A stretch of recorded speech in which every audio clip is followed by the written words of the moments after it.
Essa é a narrativa tosca de Vera Magalhães e companhia. São podres, são autoritários, quiçá totalitários. Vamos falar um pouquinho do psicopata comunista latino-americano, aquele que quer destruir uma vez mais o Brasil. Olha aí, ritmo de aumento da população de rua triplica com o governo Lula. Triplica. E ele se reúne com Bill Gates e cospe os mesmos números que ele cuspia quando ele se gabava de que ele inventava números e falava: não é possível que tenha tanta criança miserável no país. Tanta gente com fome, não é possível. Ele vai lá para o Bill Gates, que finge que é otário, porque é do mal, mas otário não é, e deu um prêmio para o Lula porque é do mal.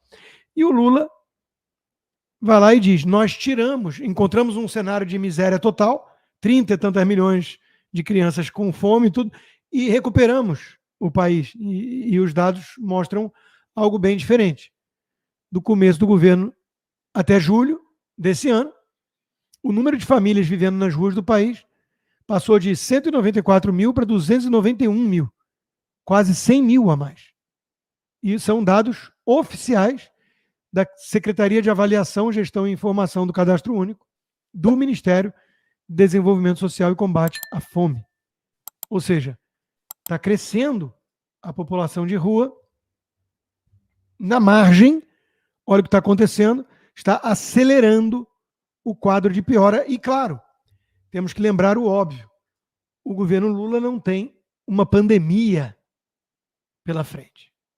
Isso é um cenário de CNTP, condições normais de temperatura e pressão. E mesmo assim, o Lula vem destruindo como se fosse uma pandemia pior que a do Covid, o país. Porque o petismo é uma praga muitíssimo mais perigosa e danosa e assassina, letal, do que o Covid-19. A turma que sonhou com chuva de picanha, né, vai ter que esperar um pouquinho mais. Picanha sobe 43,5%. Preços de outras carnes e produtos essenciais também têm alta, mas a imprensa faz umas pesquisas de que entenda como a carne de segunda é uma surpresa grata, melhor do que a picanha, você que não sabia. Então, contentes com chã, patinho e lagarto, fingindo que é picanha. Eu, quando era moleque, eu ouvia isso. Tinha um comercial que repetia esses três, por isso que eu decorei. Chã, patinho e lagarto. Eu achava que era carne de lagarto, do bicho. E lagarto é uma ótima carne para fazer carne assada, por exemplo. Só não é picanha. E não se desespere, porque se a Starlink está sendo perseguida no Brasil e vai dar ruim eventualmente, né, nós vamos ter a Embraer do espaço. Lula assina projeto para a criação da nova estatal. Então, quem não tem Starlink, caça com foguete Brás. Vem aí mais uma estatal para servir de cabide de emprego, para drenar recursos dos pagadores de impostos e para eventualmente produzir uma ou outra explosão, como a de Alcântara. Mas está tudo certo, porque o importante é o espírito da soberania nacional na mão de comunista, que a gente sabe o que é. Sempre dá ruim. É sempre algum esquema, né? Então, o presidente Lula assinou nessa quarta um projeto de lei que propõe a criação da alada. É o cavalo alado. Meu Deus do céu. Quanto retrocesso. Eu fico perguntando se o Armínio Fraga, a Helena Landau, a musa da privatização, o João Amoedo, o nosso liberal privatista, se todos os tucanos de mercado, enfim, que fizeram o L, estão satisfeitos com o resultado. Porque eles andaram dando uma sumida em relação a essas coisas. Né? Por falar nisso, né, enquanto a estatal nova não vem, o avião novo talvez venha, antes do que poderia, porque o Lula usou como pretexto aquilo que parece ter sido um acidente com aves, né? E hoje à noite parece ter um minuto de silêncio aí para a ave que morreu tentando salvar o Brasil, é o que dizem nas redes sociais, eu estou reproduzindo, né? Dizem que foi uma ave corajosa, heróica, que foi para o sacrifício tentar salvar o Brasil e não deu certo, né? Mas o fato é que era óbvio, como 2 e 2 são 4, que o Lula ia usar esse acidente como pretexto para gastar mais 400 milhões de reais do contribuinte para trocar o avião que ele já está querendo há algum tempo. Sobre o governo Lula, nada mais a dizer. Vamos só resgatar o Chico Anísio, mestre Chico Anísio, mestre do humor, com seu famoso personagem Justo Veríssimo, porque retrata com perfeição o Brasil de hoje. É por causa de pessoas como esta que já está criado um ministério para tratar desses casos. Está em reunião o mais recente órgão criado pelo governo. Este é o Ministério da Corrupção. Eu declaro em aberto os trabalhos do mais novo órgão criado no país, o Ministério da Corrupção.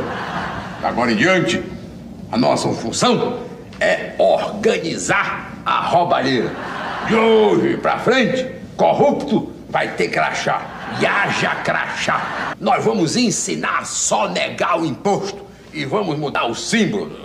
Leão, acabou. Não é mais leão, vai ser a pulga. Que chupa o sangue do pobre enquanto ele dorme e é difícil de pegar. Mas o Ministério da Corrupção vai permitir que os pobres também entrem na corrupção? Inocêncio, se você não fosse meu parente, você já estaria demitido.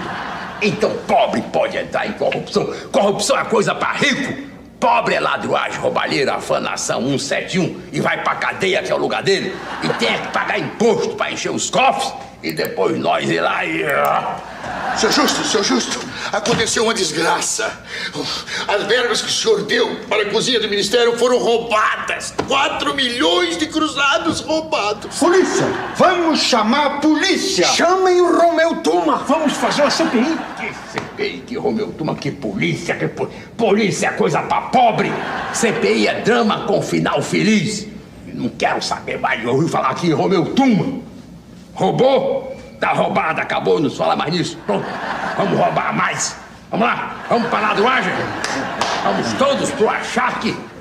Vamos tratar das verbas de representação, que é coisa boa. Faz hoje pro jantar sardinha. Sim, senhor. Sardinha. Pronto, acabou. E de hoje em diante, nosso lema é esse. Corrupção, sim, mas dentro da maior honestidade. Pois é, a gente ri para não chorar, né? Porque o Brasil está na mão dessa turma aí. Vamos falar do último assunto, do STF. Eu começo com esse que eu acabei de mencionar, né?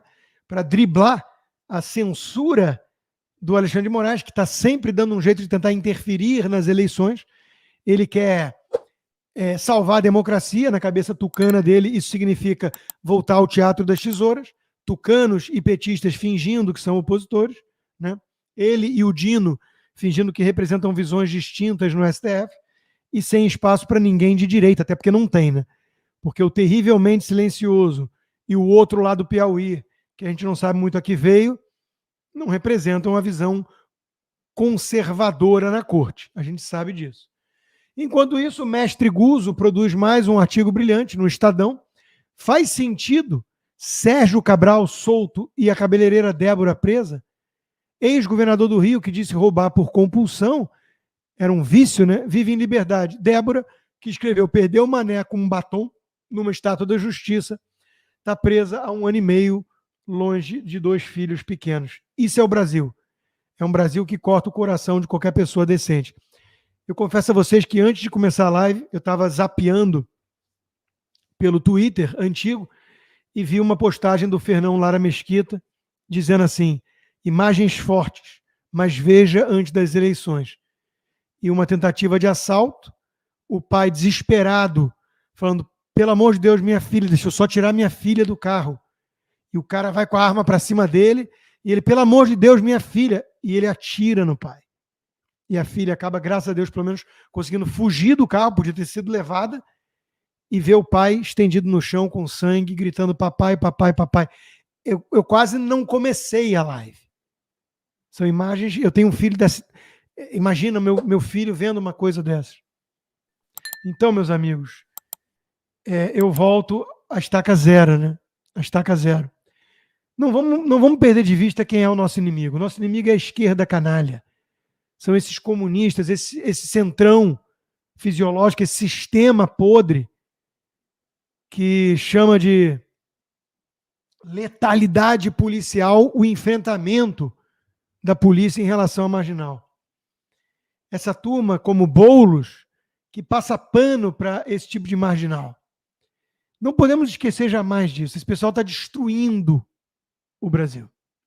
Eles já destruíram o Rio de Janeiro há muito tempo e o Paz tem o risco de ganhar no primeiro turno. O nosso malandro carioca. Então nós temos que impedir que isso aconteça no Brasil, em São Paulo já está acontecendo. Então não vamos esquecer qual é a prioridade. Tá? Nós temos um regime tirânico, um ditador, junto com um ladrão corrupto que voltou à cena do crime graças ao ditador e seus cúmplices, e estão perseguindo a direita, intimidando a direita. Daniel Silveira, o preso eterno, coluna muito tocante também do Paulo Briguet. Como escreveu o jurista André Marcília, um dia os livros de história contarão que, embora nossa lei exigisse apenas boa conduta para o progressão de regime, um juiz da Suprema Corte exigiu que um político punido por sua fala fosse obrigado a mostrar arrependimento e prometesse silêncio no futuro, e depois disso ainda negou a progressão. Abuso de lei, abuso à liberdade de expressão, abuso do parlamento e sadismo típico de psicopata. Isso é soviético. Vamos debochar de quem fala de ameaça comunista, vamos? Só que o comunismo já chegou ao Brasil. Olha aí. Olha o que está acontecendo. E o comunista Barroso, o jacobino Barroso, ele quer nada mais nada menos do que recivilizar o país. O que não passa, claro, de defender as ruínas da barbárie. Como diz o editorial da Gazeta, na civilização que o STF está criando, as convicções da população pouco importam diante da ideologia de 11 iluminados, ou 6. A corrupção respira aliviada e as liberdades e garantias democráticas são abolidas. O imitador de focas, um boçal, é chamado para falar sobre política e censura. O João de Deus tem poder transcendente. O Cesare Battisti, comunista assassino, confesso, é inocente. É essa turma que está empurrando a história no nosso país. Claro, sem falar da própria corrupção. PF investiga rede de venda de sentenças que envolve até funcionários do STJ. Eu tenho um vizinho advogado que sempre diz para mim, Rodrigo, todo mundo fala do STF, STF, e é um lixo aquilo. É um manto de corrupto. E está em evidência, porque está fazendo o que está fazendo com o país, mas esquecem o STJ. Aquilo é podre. Podre. E a reportagem do Poder 360 mostrou que o Brasil virou Coreia do Norte. Está no escuro, foi o título da minha coluna da Gazeta. O Brasil no escuro. Todos esses usam com frequência a Rede X, que virou a maior fonte de informação de notícia de política no mundo. A Kamala Harris, o Gabriel Boric, o Petro, são direitistas? Claro que não, até o Maduro, né? Até o Ali Khamenei tem conta ativa no X e se manifesta no X para demonizar Israel. O Elon Musk não censurou nenhum deles. Nem o Alexandre, @Alexandre. É que tem pouco Alexandre no mundo. Ele conseguiu o @Alexandre. É como se a minha conta fosse @Rodrigo. Porque o Elon Musk acredita na liberdade. Ele tem uma praça pública. E ele não quer ser o ministro da verdade, como o Barroso quer, como o Alexandre de Moraes quer. E o Brasil está no escuro. Eu contei o relato da minha família. Um parente de Nova York mandou uma coisa para o grupo, eu comentei, outros parentes que estão em Portugal comentaram, e o parente que está no Rio de Janeiro falou, não estou conseguindo enxergar o que está ali. Aí a gente lembrou, porque você vive na Coreia do Norte. A coisa está muito feia, meus caros, muito feia. E a rede social X diz ao STF que pagou multas de quase 30 milhões de reais, multas totalmente arbitrárias, aleatórias, punitivas, e não está liberado ainda. Por quê? Porque o Alexandre de Moraes quer, obviamente, interferir nos resultados das eleições neste domingo. E o X Não é uma plataforma de direita. Olha lá a quantidade de esquerdista e terrorista na plataforma. Mas é uma plataforma que dá espaço à direita, coisa que as outras não fazem. Isso passou a ser intolerável para jornalistas. Jornalista está assim hoje. Você acha que o Rodrigo Constantino deve poder se manifestar e dar a opinião dele contra o seu trabalho? Não. Ah, muito bem, você é um nobre democrata em busca da tolerância, querendo salvar a democracia, contra a extrema-direita. Essa é a narrativa tosca de Vera Magalhães e companhia. São podres, são autoritários, quiçá totalitários. E estão aplaudindo esse sistema podre carcomido de injustiça. Aqui tem justiça é uma campanha para mostrar ao cidadão, ao povo brasileiro, como o judiciário brasileiro trabalha. O Supremo Tribunal Federal decidiu soltar o ex-ministro José Dirceu, condenado a mais de 30 anos de prisão na Lava Jato. Aqui tem justiça é uma campanha para mostrar ao cidadão, ao povo brasileiro, como o judiciário brasileiro trabalha. A decisão de libertar José Dirceu foi uma iniciativa do ministro Dias Toffoli e foi mesmo, sem o pedido principal da defesa, ter sido levado a julgamento. Aqui tem justiça é uma campanha para mostrar ao cidadão, ao povo brasileiro, como o judiciário brasileiro trabalha.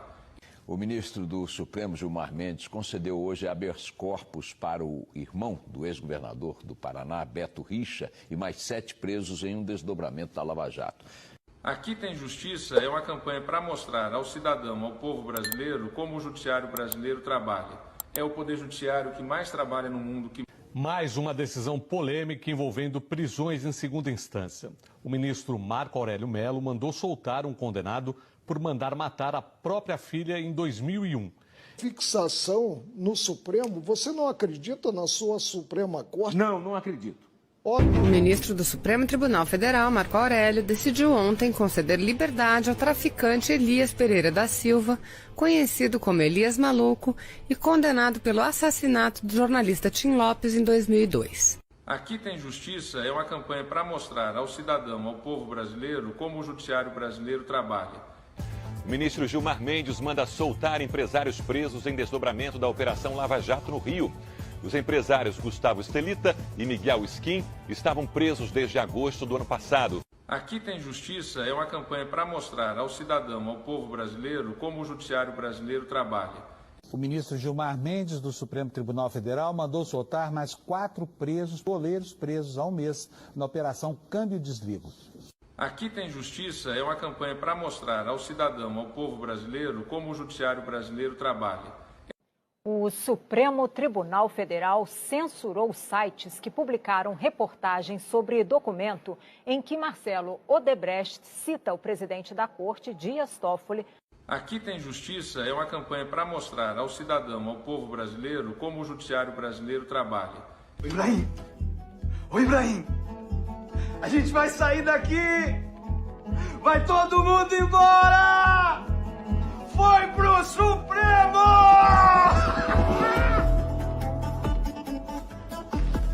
Oi? Quê? Tamo livre! Foi pro Supremo, pessoal! Tamo livre! Não é para rir, não. É para chorar. Meus amigos, no dia 8 de outubro, teremos a segunda webinar da Boss Consta, com 5 parceiros para falar de seguro de veículo, construção civil na América, gestão de capital, construção de casas e do seu futuro, da sua empregabilidade, da sua formação profissional e intelectual, ou seja, de ensino. Te vejo dia 8 no mesmo canal, na mesma hora da live, às 5 horas de Brasília. Ó, um recado para você que curte aqui o nosso Bradock Show e você que também está na expectativa para as eleições municipais. Domingo você vai poder acompanhar aqui no Bradock Show a apuração das eleições, em parceria, uma parceria para lá de especial do Bradock com a Auriverde Brasil, do nosso amigo Alexandre Pitoli, aqui no canal do Bradock e no canal da Auriverde, em parceria do Bradock Show com a Auriverde Brasil. Você vai poder acompanhar a apuração comandada pelo nosso Alexandre Pitoli, ao vivo, a partir das 4h30 da tarde de domingo, um programa especial, uma edição especialíssima do Bradock com a apuração das eleições municipais pelo Brasil.